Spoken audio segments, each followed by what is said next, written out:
I'm here at the goods line. At one end is the Powerhouse Museum.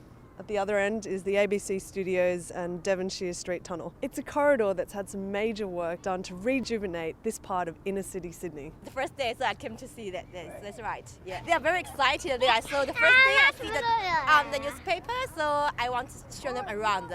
So to have a look, the lines or something, the history or something like this. My grandfather had his business in that building there for many years. Yeah. It was a butcher's supplies.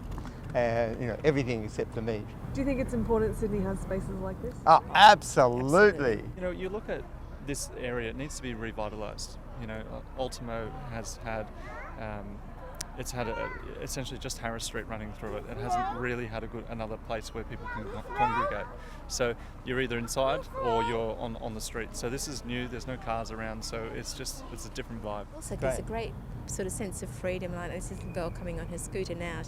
She's totally not at risk from any traffic or anybody else on a vehicle. She can just be herself. I think it's wonderful.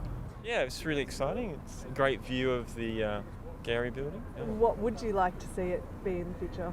A connection right through to the harbour and a connection maybe over to Glebe Island so you could ride all the way through.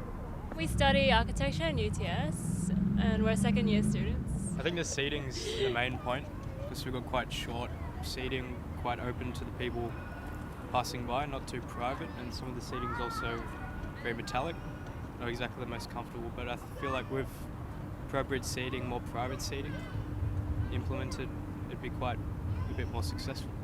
Have you been to the New York High Line?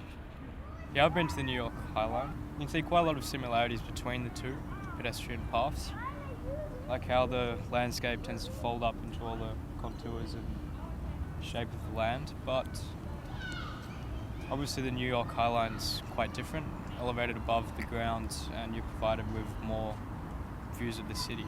When trying to connect 2 points, significant points, Railway Square and Darling Harbour, I think the goods line's going to be quite successful regardless. I think lots of people, when they know it, do bring the kids here. It's really beautiful, and I think if you look around it, all you see is that there's potential because we can have festivals here, you can have stalls, if you have a look at the auditorium here, we could potentially have something quite special.